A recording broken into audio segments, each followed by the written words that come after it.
Connaissez-vous vos proches ? Vous en êtes sûr, vraiment ? Et si vous vous retrouviez dans leur tête ? C'est ce que raconte Gilles Beaujean dans son nouveau roman Origami aux éditions Upblisher. Bonsoir Gilles Beaujean.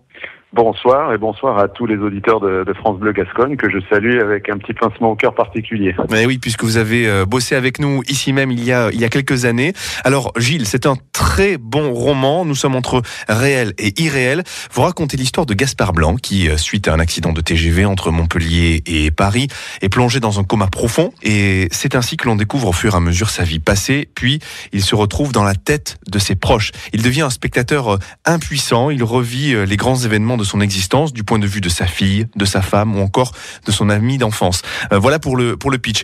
Pourquoi ce sujet, Gilles ? Comment est-ce qu'il est venu à vous ? En fait, l'histoire est venue d'une façon assez curieuse. Un jour, je ressentais un petit moment de faiblesse physique, comme il nous arrive à tous et toutes d'avoir un petit coup de pompe parfois. Et je voyais des gens jouer autour de moi, des enfants qui couraient, des adultes qui faisaient de leur shopping. Et je me suis posé la question qui me trottait dans la tête depuis pas mal de temps, à propos de l'intrusion et de se mettre à la place des autres. Vous savez, les gens disent toujours...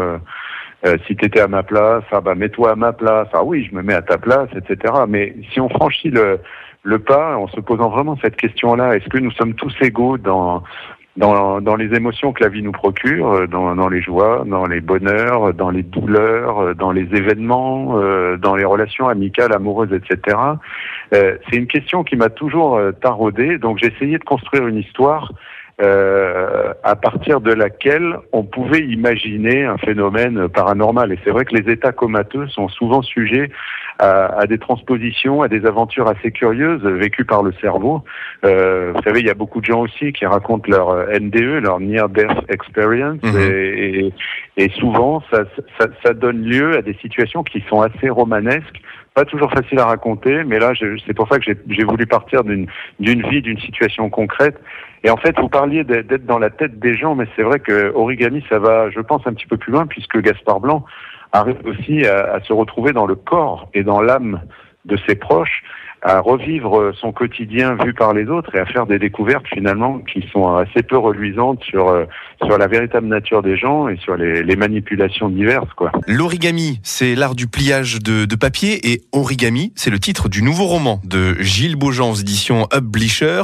Alors l'histoire, c'est celle d'un ingénieur qui est plongé dans un coma, qui se retrouve dans la tête de ses proches, dans leur corps justement pendant ce coma.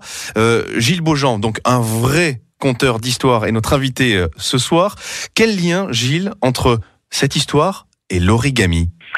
Alors le lien, c'est un petit peu le fil rouge, le titre de ce livre qu'on retrouve tout au long de l'aventure de Gaspard Blanc.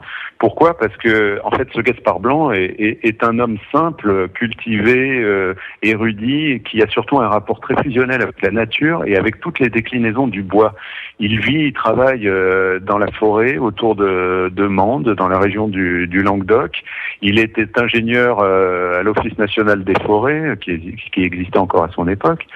Et son père était menuisier également. Vous voyez, donc c'est vraiment dans son univers le bois, le papier. Et depuis tout petit, ce garçon qui est quand même un faux calme ou un nerveux de l'intérieur, s'est toujours passionné pour les figurines d'origami qui étaient les seules à pouvoir calmer ses tensions nerveuses tout au long de sa vie. Donc c'est un peu le fil rouge tout au long de sa vie. Et c'est aussi le fil rouge dans la construction du livre, puisqu'il y a les deux parties que j'ai voulu proposer au lecteur sont composées d'une première partie qui s'appelle pliage et la deuxième partie figure dépliée, où là on va découvrir vraiment tout le côté verso de la vie de ce garçon, avec des situations que même lui n'aurait pu imaginer au préalable, puisque quand il se retrouve dans la peau de sa femme, de sa maîtresse, de son patron, de sa fille, il va revivre des situations de manière assez incroyable. Et quelles questions vouliez-vous que le lecteur se pose justement ?